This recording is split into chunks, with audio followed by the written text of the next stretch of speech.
발전기의 유도전압의 방향을 나타내는 법칙은 무엇일까요?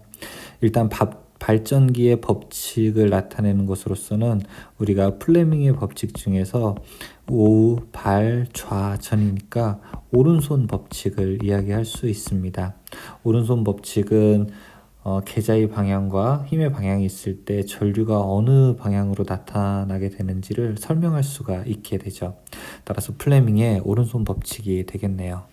RL 직렬 회로에서 전압과 전류의 위상차는 어떻게 되는지 물어보고 있습니다. 이 전압과 전류의 위상차는 탄젠트 세타 이렇게 계산할 수가 있게 되는데요. RL 회로에서 이게 오메가 L이고 이게 저항이게 되면은 이 위상차 세타라고 하는 것은 탄젠트 세타는 R 분의 오메가 L이 되고 그렇게 하면 이제 끝나네요. 그냥 R분의 오메가 L. 답은 3번으로 정리할 수 있네요. 반지름 5cm, 건수 100회인 원형 코일에 15A의 전류가 흐를 때 코일 중심의 자기장의 세기가 얼마인지 물어보고 있습니다. 이때 자기장의 세기 H는 2R분의 NI가 되는데요. 2 곱하기 R값 0.05, 그 다음에 N 권수 100 곱하기 전류 15가 될 수 있죠. 이렇게 하게 되면은 답 15,000이 나오게 될 겁니다. 그림과 같은 회로 AB에서 본 합성 저항은 얼만큼이 되는가 물어보고 있어요. 자, 이렇게 RR이 있고 R이 있고 RR이 있으니까 이것을 만약에 그림으로 그려보게 되면은 세 개가 병렬로 있는 것과 똑같이 되는 겁니다. 이 세 개는 각각 2R 그리고 R 그리고 2R이 되죠. 그러면 이것의 합성 저항은 어떻게 구할 수 있을까요? 합성 저항은 2R분의 1 플러스 R분의 1 플러스 2R분의 1분의 1 이렇게 되죠. 자, 어렵네요. 이제 밑에를 통분해야 되는데 통분을 여기를 2R로 하게 되면 여기가 2가 되네요. 그쵸? 그러면 이거는 2R분의 어떻게 됩니까? 4분의 1 이렇게 되죠. 그러면 이거 약분되게 되면은 이거는 R분의 2분의 1이 되고요. 이거 계산하게 되면은 번분수 R분의 2분의 1분의 1이니까 자, 여기 있는 것끼리 곱하고 여기 있는 것끼리 곱해서 2분의 R이 되겠네요. 계산이 의외로 이거 기네요. 그쵸? 답은 1번이 됩니다. 인가된 전압의 크기에 따라 저항이 비직선적으로 변하는 소자로 고압 송전용 피레침으로 사용되어 왔고 계전기의 접점 보호 장치에 사용되는 반도체 소자가 무엇인지 물어보고 있죠. 그러니까 지금 고압 송전용 피레침 높은 전압이 걸리게 됐을 때 저항이 낮아져서 전류를 급격하게 흘릴 수 있게 되는 그런 장치를 뜻하게 됩니다. 이걸 우리가 바리스터라고 부르게 됩니다. 답은 3번이 되죠. 전하를 축적하는 작용을 하기 위해 만들어진 전기 소자, 여러분 너무 익숙하죠? 콘덴서, 커패시터죠. 답은 3번입니다. 단상 전력계 2대를 사용하여 삼상 전력을 측정하고자 한다. 두 전력계의 지시값이 각각 P1, P2라고 하게 되면은 삼상 전력은 어떻게 구할 수 있을까 물어보고 있습니다. 이것을 우리가 이 전력계라고 부르게 되는 것이죠. 이 전력계 방법에서는 두 개의 전력계를 그냥 더하는 것만으로도 우리가 유효 전력을 계산할 수가 있게 됩니다. 따라서 전체 전력 P는 P1 플러스 P2가 됩니다. 답은 4번이 되죠. 표면 전하 밀도 시그마로 대전된 도치 내부의 전속 밀도는 얼마큼이 되는가 물어보고 있습니다. 이 도전된 내부에는 전기력선이 존재하지 않죠. 따라서 존재하지 않기 때문에 우리가 전속 밀도는 0이라고 할 수 있습니다. 어떤 숫자들 다 필요가 없습니다. 답은 2번 0이 됩니다. 비유전율이 구인 물질의 유전율은 얼만큼이 되는가 물어보고 있습니다. 우리가 유전율이라고 하는 것은 어떻게 나오게 될까요? 이거는 진공의 유전율에 비유전율을 곱하게 되는 거죠. 진공의 유전율은 8.855 곱하기 10의 마이너스 12승인데요. 여기에 비유전율이 9라고 했으니까 9배를 하게 되면 이 값을 얻을 수 있습니다. 답은 1번이 되겠습니다. 환상 솔레노이드 내부의 자기장의 세기에 관한 설명으로 옳은 것은 무엇인지 물어보고 있어요. 환상 솔레노이드 자기장의 세기 H는 2파이 R 분의 NI 이렇게 계산을 할 수가 있죠. 따라서 우리가 반지름에는 반비례하고 건수와 전류에는 비례하게 된다 이렇게 설명을 할 수가 있습니다. 4번 자기 자장의 세기는 전류에 비례한다 이게 맞는 말이 되겠네요. 유전체 내에서 크기가 같고 극성이 반대인 한 쌍의 전하를 가진 원자를 무엇이라고 하게 될까요? 이렇게 극성이 반대인 거, 한 쌍의 전하를 가지는 것을 바로 쌍극자라고 하게 됩니다. 크기가 같고 부호가 반대인 거죠. 평균값이 220V인 교류전압의 최대값은 약 얼마가 되는가 물어보고 있습니다. 우리가 최대값에서 곱하기 0.637을 하게 된 게 평균값이 되는데요. 지금은 최대값을 물어보고 있기 때문에 평균을 나누기 0.637 하면 되겠네요. 그쵸? 평균보다 훨씬 더 커지게 될 텐데 나누기 0.637, 220 나누기 0.637 하게 되면 이 값이 아마 346 정도 나오게 될 겁니다. 답은 2번이 되네요. 일반적으로 절연체를 서로 마찰시키면 이들 물체는 전기를 띠게 된다. 이와 같은 현상을 무엇이라고 하게 되는가? 마찰시켰을 때 전기가 나오게 되는 것. 이것을 우리가 대전, 전기적 성질을 띠게 되는 것을 설명하고 있습니다. 어느 교류전압의 순식값이 V는 311 sin 120πt라고 하게 되면 이 전압의 실효값은 약 얼만큼이 되는가 물어보고 있습니다. 여기서 실효값 알려면 나머지 다 필요 없고 여기 311 최대값만 알고 있으면 돼요. 최대값을 실효값으로 바꿔주려면 어떻게 해야 될까요? 311 곱하기 0.707을 하게 되면 됩니다. 자, 혹은 311을 얼마? 루트 2로 나누게 돼도 같은 값을 얻을 수가 있게 되죠. 답은 220V가 됩니다. 2번이 답이죠. 0.2모의 컨덕턴스 두 개를 직렬로 연결하여 3A의 전류를 흘리려면 몇 볼트의 전압을 인가하면 되는가 물어보고 있습니다. 0.2모가 어렵게 되니까 일단 옴으로 바꿔보죠. 0.2모를 옴으로 바꿔보려면 0.2분의 1 하게 되면 5옴짜리 저항이 되네요. 5옴짜리 저항 두 개를 직렬로 연결했대요. 그러면은 이렇게 하나, 그 다음에 두 개가 되니까 5 더하기 5 해서 합성 저항은 10옴이 되겠네요. 그쵸? 3A의 전류를 흘리려면 몇 볼트? V는 I 곱하기 R이 되니까 지금 I가 3이고 R 값이 10이니까 이때 그럼 공급해야 되는 전압은 30V가 되겠네요. 답은 3번이 됩니다. 진공 속에서 1m의 거리를 두고 10의 마이너스 3승회보와 10의 마이너스 5승회보의 자극이 놓여 있다면 이 사이에 작용하는 힘은 어떻게 되는가 물어보고 있습니다. 힘 F는 우리가 4파이 뮤 분의 1 곱하기 R 제곱분의 M1M2가 될 수 있죠.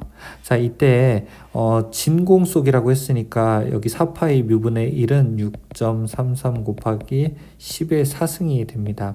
거리는 1의 제곱이고요. 그리고 10의 마이너스 3승 곱하기 10의 마이너스 5승을 각각 계산하게 되면은 이 값은 6.33 곱하기 10의 마이너스 4승이 되겠네요. 답은 몇 번이 될까요? 답은 이렇게 4번이 될 수 있겠네요. 묽은 황산 H2SO4 용액에 구리와 아연판을 넣으면 전지가 된다. 이때 양극에 대한 설명으로 옳은 것은 무엇이 되는가 물어보고 있습니다.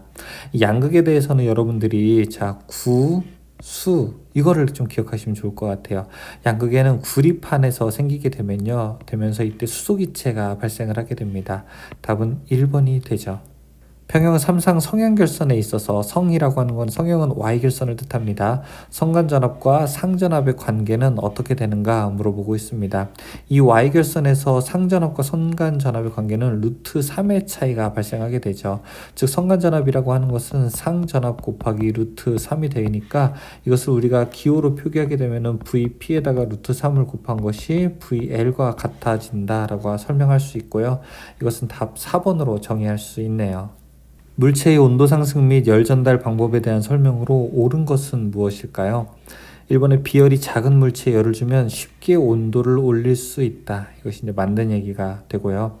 그 다음에 2번 열 전달 방법 중에서 열을 받아 분자와 같이 이동하는 것이 복사이다. 이거는 이제 전도가 되겠죠. 답은 1번에 해당합니다. 기전력 2, 내부 저항 R인 전지 N개를 직렬로 연결하여 이것의 외부 저항 R을 직렬 연결했을 때 흐르는 전류는 어떻게 되는가 물어보고 있습니다.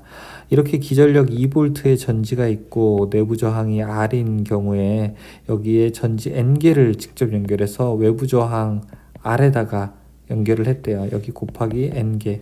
그럼 이때 흐르는 전류 I에 대해서 물어보고 있는 겁니다. 흐르는 전류 I는 어떻게 될까요? I는 우리가 R분의 V로 놓을 수 있죠. 근데 R은 내부 저항과 외부 저항분의 V가 되죠. 근데 내부 저항은 개수가 있잖아요. 그래서 NR 플러스 R 전압도 개수가 있잖아요. 그래서 NE 이렇게 식으로 정리할 수가 있게 되네요. 답은 몇 번이 되게 될까요? 그러면 4번으로 우리가 식을 정리할 수 있습니다. 접지 전극과 대지 사이의 저항은 어떻게 됩니까? 이렇게 땅이 있게 됐을 때 접지극이 내려와서 이 접지극이 대지와 닿는 곳에 미치는 저항, 그 저항을 우리가 접지 저항이라고 부르게 됩니다. 이 접지 저항은 작아야지 좋은 거고요. 이 접지 전극과 대지와의 접속 양호성을 설명하게 됩니다. AB 동기 발전기를 병렬 운전하는 중에서 A기의 부하 분담을 크게 하면 어떻게 되는가 물어보고 있습니다. 계좌 전류가 증가하게 된 발전기 역률이 저하고 다른 발전기 역률은 이제 증가하게 되는데요. A기의 부하가 커지게 되면은 속도가 증가돼서 그것에 반응하게 되도록 되어 있습니다. 삼상 농형 유도 전동기의 속도 제어에 주로 이용되는 것은 무엇일까요? 삼상 농형 유도 전동기의 속도 제어라고 하는 것은 우리가 NS분의 P분의 120F 이렇게 식을 보더라도 알 수 있듯이 극수와 주파수를 바꾸는 것이 쉽게 동기 속도를 바꿀 수 있는 방법인데요. 극수를 바꾸는 것은 조금 어렵습니다. 구조적으로. 하지만 주파수는 우리가 이제 편하게 바꿀 수 있죠. 3번의 주파수 제어가 됩니다. 델타 결선 변압기의 한 대가 고장으로 제거되어 V 결선으로 공급할 때 공급할 수 있는 전력은 고장 전 전력에 대해서 몇 %인가 물어보고 있습니다. 이것은 V 결선의 출력비를 물어보게 되는 겁니다. V 결선의 출력비는 0.577, 즉 57.7%가 되죠. 답은 1번이 됩니다. 직류 발전기를 전격 속도, 전격 부하 전류에서 전격 전압 VN을 발생하도록 한 다음 계좌 저항 및 회전 속도를 바꾸지 않고 무부하로 하였을 때 잔자 전압을 V0라고 하면 이 발전기 전압 변동률 엡실론은 얼마큼이 되는가 물어보고 있습니다. 말은 길게 했는데요. 이 전압 변동률 식이 어떻게 되는가 그걸 물어보고 있는 거예요. 전격분의 무부하 빼기 전격, 이것이 우리가 알고 있는 전압 변동률 식이죠. 뭐 당연히 곱하기 100%를 하면 퍼센트로 나타낼 수 있는 거고요. 전격이 VN이고 무부하가 V0 마이너스 VN, 자 이런 식을 찾게 되면 됩니다. 지금 보기에서 어디서 그런 식을 찾을 수 있을까요? 답은 여기 3번이 해당하고 있죠. 답은 3번이 됩니다. 퍼센트 저항 강화 3%, 리액턴스 강화가 4%인 변압기에 최대 전압 변동률은 어떻게 되는가 물어보고 있어요. 이 최대 전압 변동률이라고 하는 것은 루트 퍼센트 저항 강화의 제곱 플러스 퍼센트 리액턴스의 강화 제곱 이렇게 계산합니다. 그냥 식만 알아두시면 좋을 것 같고, 자 이것을 계산하게 되면은 그냥 3, 4는 5 벡터의 합 계산할 수 있어요. 답은 2번 5%가 됩니다. 복권 발전기의 병렬 운전을 안전하게 하기 위해서 두 발전기의 전기자와 직권 권선의 접속점에 연결해야 되는 것은 무엇인가요? 병렬 운전을 안전하게 해야 된다는 것은 기전력의 차이가 있더라도 그 기전력의 차이를 없애주는 장치를 설치해야 된다는 건데요. 이렇게 설치하게 되는 것, 이것을 우리가 압력을 일정하게 하는 선, 균압선이라고 할 수가 있죠. 답은 1번이 됩니다. 삼상 유도전동기에서 원선도 작성에 필요한 시험은 뭐가 될까요? 원선도를 우리가 구하게 되려면은 무부하 시험, 구속 시험, 그 다음에 고정작 원선 저항 시험 이런 거를 해야 되는데요. 여기에 이제 나와 있게 된 것 중에서는 4번 무부하 시험이 그 종류 중에 하나에 해당되네요. 단상 유도전압 조정기의 단락권선의 역할은 무엇일까요? 단락권선이라고 하는 것은 우리가 블록원선이랑 직각으로 설치해서 누설 리액턴스에 의한 전압 강화를 감소시키는 역할을 하게 됩니다. 그래서 전압이 떨어지는 것을 줄이는 역할을 하게 되는 거예요. 답은 4번이 됩니다. 권수비 30인 변압기에 1차에 6600V를 가할 때 2차 전압은 어떻게 되는가 물어보고 있습니다. 1차 전압이 6600V인데 권수비가 30이라고 하는 것은 30분의 1로 된다는 거죠. 30분의 1이 되면 얼마큼이 될까요? 220V가 되겠네요. 답은 1번이 되죠. 직류 발전기에서 계좌철심에 잔류자기가 없어도 발전을 할 수 있는 발전기는 무엇일까요? 이렇게 계좌가 전기자와 함께 따로 되어 있어서 자속을 보내는 역할을 하게 되는 것, 이것을 우리가 타여자 발전기라고 부르게 되는 것이죠. 답은 4번이 됩니다. 인버터에 대한 설명으로 알맞은 것은 무엇인가 물어보고 있습니다. 인버터는 전력 변환 장치로서 우리가 직류를 내가 원하는 주파수의 교류로 바꾸는 것을 우리가 인버터라고 부르게 됩니다. 답은 3번 직류를 교류로 변환한다가 답이 됩니다. 직류기에서 브러쉬의 역할은 무엇일까요? 브러쉬는 이렇게 안에서 전기자가 외부 전원과 만나는 부분에 사용하는 게 바로 브러쉬가 되는데요. 즉 내부 회로와 외부 회로를 연결시켜주는, 접속하는 그런 역할을 하게 되죠. 답은 4번이 됩니다. 비돌극형 동기발전기의 단자전압을 V, 유기전력을 E, 동기 리액턴스를 X, S, 부하각을 델타라고 하게 되면 한상의 출력은 어떻게 되는가 물어보고 있습니다. 한상의 출력식은 이렇게 할 수 있어요. 동기 리액턴스 분의 이 V에 그리고 사인 부하각 델타라고 볼 수 있습니다. 지금 그러면은 보기에서 맞는 것은 답 3번으로 고를 수 있게 되었네요. 이때 알아두셔야 될 것은 부하각이 얼마 90도일 때 최대 출력이 된다는 것을 꼭 기억하시기 바라겠습니다. 앞에 사인이 있으니까 사인 90일 때 최대 출력이 되겠죠. 단락비가 큰 동기기에 대한 설명으로 옳은 것은 무엇일까요? 물어보고 있습니다. 단락비가 클 때에는 전기적으로 우리가 유리하다고 볼 수 있는데요. 단락비가 클 때 전기자 반작용 작고요. 그 다음에 전압 변동률도 작고 안정도도 높게 됩니다. 기계는 대신 좀 크게 돼요. 지금은 기계는 소형이다 잘못된 거고요. 안정도가 높다 맞는 거고요. 전압 변동률은 작게 되고 전기자 반작용도 작게 됩니다. 답은 2번이 되죠. 200V 50Hz 8극 15kW의 삼성 유도전동기에서 전부하 회전수가 720rpm이라면 이 전동기의 2차 효율은 얼만큼이 되는가 물어보고 있습니다. 우리가 2차 효율 계산하려면은 1 빼기 슬립을 계산하면 돼요. 근데 1 빼기 슬립을 계산하려면 일단 또 슬립을 계산해야 되겠죠. 슬립은 동기속도분의 동기속도 마이너스 회전자 속도여야 되겠죠. 회전자 속도는 지금 720인데 동기속도를 또 구해야 돼요. 동기속도를 알려면 8극 50Hz로 또 구해야 됩니다. 이거 하나씩 해야 돼요. 다 알아야 되는 거예요. 식 한 3개를 알고 있어야 이 문제를 푸는 거니까 좀 잔인한 문제예요, 사실은. 극수가 8극이고 그 다음에 120 곱하기 주파수 50일 때 동기속도는 750rpm 정도가 나오게 됩니다. 이제 동기속도 구했어요. 자, 다음에 이제 슬립 구해보게 될게요. 슬립은 동기속도 750분의 750 마이너스 720이 되고요. 자, 그러면은 슬립 구할 수 있어요. 0.04가 될 겁니다. 그럼 효율이라고 하는 것은 1 빼기 슬립인데 이것은 1 빼기 0.04가 되어서 0.96 즉 96%가 2차 효율이라고 할 수 있습니다. 답은 2번이 되죠. 양방향성 3단자 사이리스터의 대표적인 것은 무엇일까요? 양방향이라고 하는 것은 이렇게도 가고 이렇게도 가게 되는 것, 단자가 3개인 것을 뜻하게 되죠. 이것을 우리는 트라이액이라고 부르게 됩니다. 보호계정기의 기능상 분류로 틀린 것은 무엇이 될까요? 기능이라고 하는 것은 얘가 어떤 역할을 하냐죠. 뭐 과전류를 재냐, 과전압을 재냐, 부족전압을 재냐, 차동으로 재냐, 거리를 재냐, 주파수를 재냐, 방향 단락을 재냐 이런 것들에 해당이 되겠죠. 차동, 거리, 주파수 이런 것 무엇을 재냐 다 다른데 저항계정기라고 하는 것은 해당되지 않습니다. 답은 3번이 되죠. 반파 정류 회로에서 직류전압 100V를 얻는 데 필요한 변압기 2차 상전압은 얼만큼이 되는가 물어보고 있어요. 다음 부하는 순저항이며 변압기 내 전압 강하는 무시하고 정류기 내 전압 강하는 5V로 한다라고 되어 있습니다. 그러니까 어떤 회로가 있는데 정류를 하게 되면은 정류에서 얻는 게 105V가 필요하게 된 거죠. 100V에다가 전압 강하 5V를 합치게 되니까요. 그러면은 이 차측 원래 처음에는 얻을 만큼이 가야 될까요? 이 반파 정류라고 하는 것은 곱하기 0.45가 출력이 되는 거니까 105 나누기 0.45로 계산하면 되겠네요. 그러면 처음에는 233V를 넣어야 될 겁니다. 233V가 들어가면은 0.45에서 105V가 되거든요. 105V에서 빼기 5V 하게 되면은 총 출력되는 전압이 100V가 되겠네요. 답은 4번이 되죠. 교류 발전기의 동기 임피던스는 철심이 포화하게 되면 어떻게 될까요? 기자력은 증가, 그 다음에 전기자 반작용은 충분히 발생하지 않게 되어서 임피던스는 오히려 감소하게 됩니다. 동기 임피던스는 감소하게 된다. 답은 4번이 되죠. 합성수지관 상호 및 관과 박스는 접속 시에 삽입하는 깊이를 관 바깥지름의 몇 배 이상으로 해야 되는가 물어보고 있습니다. 그렇지만 이런 문제에서는 단이라고 나오면 단을 꼭 보셔야 돼요. 단 접착제를 사용할 때입니다.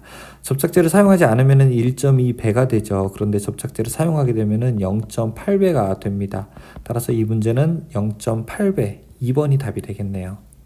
습기가 많은 장소 또는 물기가 있는 장소에 사용하는 금속재 외함으로 된 전압 440V인 저압 전기기구의 접지 공사는 어떻게 되는가 물어보고 있습니다. 400V가 넘게 되잖아요. 그러면 특별 제3종 접지 공사로 올 수가 있습니다. 답 4번이죠. 과전류 차단기로서 저압전로에 사용하는 배선용 차단기에 있어서 전격 전류가 25A 이내로에 50A의 전류가 흘렀다고 합니다. 몇 배가 된 거죠? 2배가 된 거죠. 그렇죠? 그러면은 25A, 전격 25A면 30A 이하이죠. 30A 이하일 때는 1.25배가 됐을 때는 이거는 60분 안에 끊어져야 되고요. 그 다음에 2배가 됐을 때는 2분 안에 끊어져야 됩니다.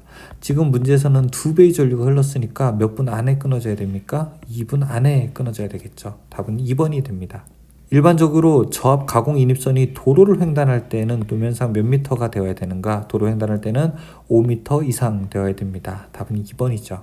배선 설계를 위한 전등 및 소형 전기 기기구의 부하 용량 산정 시 건축물의 종류로 대응한 표준부하에서 원칙적으로 표준부하를 20으로 해야 되는 것은 어떤 것인가? 여러분, 대학교는 언제부터 갈 수 있습니까? 대학교는 20살 넘어서부터 갈 수 있죠? 학교 기억하시기 바라겠습니다. 답은 2번이 됩니다. 지선을 사용 목적에 따라 형태별로 분류한 것으로 비교적 장력이 적고 다른 종류의 지선을 시설할 수 없을 때 사용하는 것, 이것을 무엇이라고 할까요? 이렇게 전주가 있고 지선을 설치해야 되는데 옆에 건축물 같은 것이 있다. 그래서 지선을 이렇게 똑바로 내리기가 어렵다라고 하게 되면은 이때 사용하는 방법이 있게 되죠. 이때는 구조물을 이렇게 설치한 다음에 지선을 여기다가 넣고 그 다음에 아래로 내리는 방법입니다. 이 지선을 우리가 궁지선이라고 부르게 됩니다. 답은 3번이 되죠. 옥내에 시설하는 저압 접촉 전선과 대지 간의 절연 저항의 값에 대한 설명으로 틀린 것은 무엇인가 물어보고 있습니다. 대지 절연 저항의 경우에는 우리가 절연 저항 값 알고 있어야 되는데요. 150이 안 될 때는 0.1, 150에서 300일 때는 0.2, 300에서 400일 때는 0.3, 400 넘을 때는 0.4가 됩니다. 지금 문제에서 쭉 보게 되면은 대전압 200 이하에서는 이라고 되어 있는데 이런 기준은 없어요. 답은 1번에 해당합니다. 도로를 횡단하여 시설하는 지선의 높이는 몇 미터 이상이어야 되는가 물어보고 있습니다. 도로를 횡단할 때는 우리가 5m 이상이죠. 앞에 나왔던 문제인데 앞에 나왔던 문제랑 조금 이제 다르게 되는 거예요. 앞에 나왔던 문제는 저압 가공인입선이고요. 이거는 이제 지선의 높이에 해당하는 겁니다. 지선이라고 하는 것은 요선 얘기하는 거죠. 이때 도로일 때 이야기하는 겁니다. 점착성은 없으나 절연성, 네온성 및 내유성이 있어서 연필 케이블 접속에 사용되는 것은 무엇이라고 하게 되는가 물어보고 있습니다. 점착성이 없다라고 하는 것에서 설명할 수 있죠. 이번에 리노 테이프가 됩니다. 다음 그림과 같이 금속관을 구부릴 때 일반적으로 A와 B의 관계식은 어떻게 되는가 물어보고 있습니다. A와 B라고 하는 것은 이 관 바깥지름과 그 다음에 여기 이 관 안지름, 공률반지름을 이야기하고 있는 것이죠. 이것은 우리가 몇 배입니까? 공률반지름이 6배 이상이잖아요. 답은 4번에 해당하죠. 박스 내에서 가는 전선을 접속할 때의 접속 방법으로 가장 적합한 것은 무엇일까요? 이 박스 안에서 선을 접속할 때는 두 개를 그냥 꼬우는 방식이 가장 편합니다. 이것을 우리가 쥐꼬리 접속이라고 부르게 됩니다. 답 2번에 해당하죠. 경질비닐 전선관의 호칭으로 맞는 것은 무엇이 될까요? 경질비닐 전선관의 호칭은 우리가 안지름에 가까운 짝수로 표현을 하게 됩니다. 그래서 14mm, 16mm, 22mm, 28mm, 36mm, 42mm 이렇게 넘어가게 됩니다. 답은 여기서 안지름에 가까운 짝수로 나타내는 것 1번이 되겠네요. 다음 중 전선의 굵기를 측정할 때 사용되는 것은 무엇일까요? 이렇게 동그란 원판에 있어서 구멍이 점점 커지게 됨으로써 여기에다가 전선을 끼워서 맞는 사이즈의 값을 나와 있는 눈금을 읽게 되는 것, 이것을 우리가 와이어 게이지라고 부르게 됩니다. 전선의 굵기를 측정하는 바로 공구가 되죠. 전선관 지지점 간의 거리에 대한 설명으로 옳은 것은 무엇일까요? 전선관 지지점의 거리는 합성수지관 1.5m, 금속관 2m, 애자도 2m, 덕트 3m, 라이팅 덕트 3m, 라이팅 덕트 2m, 합성수지제 가유전선관 1m 이렇게 가게 됩니다. 그렇죠? 자, 그래서 이걸 가지고 쭉 이야기를 하면 될 것 같아요. 합성수지관은 2m가 아니라 1.5m죠. 금속관은 3m가 되고요. 합성수지제 가유전선관을 새들 등으로 할 때는 여기 합성수지제는 1m죠. 4번에 가요전선관 나와 있으니까 1m. 답 맞네요. 답은 4번이 됩니다.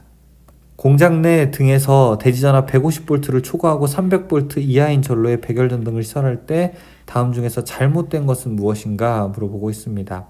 150V를 초과하고 300V 이하인 곳에서 1번 백열전등은 사람이 접촉될 우려가 없도록 해야 된다. 좋은 말 같아요. 2번 백열전등은 옥내 배선과 직접 접속을 하지 않고 안 됩니다. 직접 접속해야 됩니다. 2번이 잘못된 건데요. 터널, 갱도, 기타 이와 유사한 장소에서 사람이 상시 통행하는 터널 내의 배선 방법으로 적절하지 않은 것은 무엇일까요? 터널 내의 배선 방법으로 가능한 것들은 애자, 합성 수지관, 그 다음에 금속관, 가요전선관, 케이블 이런 것들은 괜찮습니다. 그런데 1번의 라이팅 덕트라고 하는 것은 안 됩니다. 답은 1번이 해당하죠. 금속 덕트의 전광 표시 장치, 출퇴 표시 등 또는 제어 회로 등의 배선에 사용하는 전선만을 넣을 경우 금속 덕트의 크기는 전선의 피복 절연물을 포함한 단면적의 총 합계가 덕트의 몇 %가 돼야 되는가 물어보고 있습니다. 어려운데요. 일단 20%예요. 그런데 출퇴근 이렇게 약전류 전선 들어가게 되면은 50%까지 넣을 수 있습니다. 답은 4번으로 볼 수 있어요. 화약고에 시설하는 전기 설비에서 전로의 대지 전압은 몇 볼트 이하로 해야 되는가 물어보고 있습니다.